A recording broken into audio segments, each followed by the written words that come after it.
Hello, welcome to part 5 Angular Complete series. Walkthrough of default JSON configuration files. In the previous video, we executed ng-new Angular CLI command to create an initial project. The command generated a couple of JSON configuration files.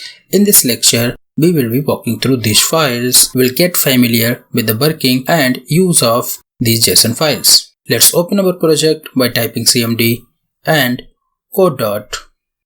Here we go with our project. But here we have a slight problem. If you remember from the previous video, in order to run commands in this project, we have to use the cd with the project folder name to point to the right directory in order to run the commands. And this is a problem because each time we open Visual Studio Code in this way, we have to perform this additional step. Let's first fix our directory pointing. In Visual Studio Code, by default, if opened using a start menu or by a shortcut or by a command skipping dot, Visual Studio Code opens in its preserved state as it was closed. So what we will do, we will open Visual Studio Code once on the right directory pointed where our Angular.json file resides. Now, whenever we open Visual Studio Code, it will be pointing to the right directory.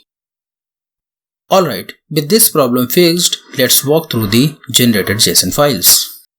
As you can see, we have three variations of tsconfig files here: tsconfig.json, tsconfig.app.json, and tsconfig.spec.json. Actually, Angular has built-in support for Typescript. What is Typescript? Typescript is a superset of JavaScript which extends JavaScript by adding types. Remember, browser only understands JavaScript. So, our written TypeScript code has to be converted to equivalent JavaScript. Who does this? None other than TypeScript compiler. This TypeScript compiler can be provided with some configuration as we prefer. We will get a good familiarity with the TypeScript code with our progress.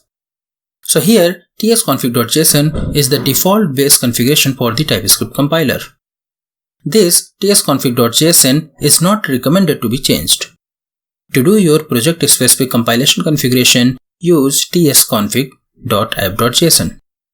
As you can see, tsconfig.app.json extends tsconfig.json, so here we can override the base configuration and can add any new configuration as per our need.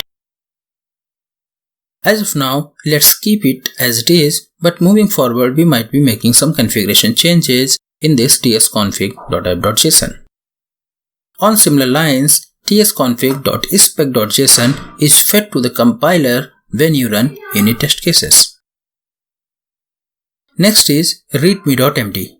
You might be aware of it already. It holds project start related information.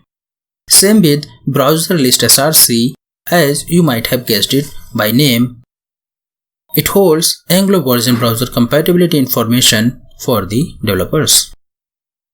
Editor config is for our editor, that is Visual Studio Code in our case. It is very rare that we make any change in any of these three files. Then Git Ignore has the repository tracking related information about folders and files which should be ignored. You can add on your own any files or folders which you don't want to be version controlled. For example, if you see here, we have many files and folders added already. Observe node_modules folder also has been added here, which is fine because each node module has too many decompressed files and it looks weird committing them. You might raise the question, what if I am working in a team, how my team members will get these modules or packages? This is where we have our package.json to help us. Package.json keeps track of all modules on which our project has the dependency. Look in these two sections: dependencies and dev dependencies. Under dependency, we have package names and their versions. These are the packages whose code will be bundled and shipped along with our code. Whereas under dev dependency, we have the packages which are required for development, but packages code will not be shipped or bundled in the production build. We will see later what is the production build. There is one more section here named as scripts. This we will revisit soon, but for the time being, keep a note that here we will be writing our custom complex commands to run them with short names. Then comes Packagelog.json. It is nothing but bookkeeping for the node package manager, which keeps the information of packages on which the current package is dependent. So, for example, let's say our project has a dependency on package A and package A have a further dependency on package B and C, then this Packagelog.json will keep this information.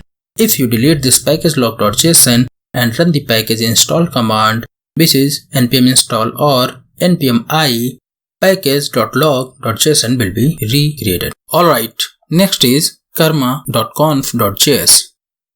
This file is used by our test runner Karma. It is used to configure our test workflow, environment and actions. As you see here, we have a couple of options configured. For example, engine we want to use, here it has given Chrome. Hardly we will be changing this file, just remember that this file is used when we write and run unit tests. Let's run ngtest command and see what happens. ngtest is used to run the test cases. As you see here, it has opened our Chrome browser and executed all 3 test cases created with our project. Same high level information you can see in terminal. Alright, next is angular.json. This is the main file which holds project related configuration. If we minimize these sections and observe here, you see it has default configuration for our build, serve, test and some other commands. See here, under build it has mentioning of which tsconfig file should be used by compiler. And under test, it specifies tsconfig.spec.json as Typescript compiler configuration file.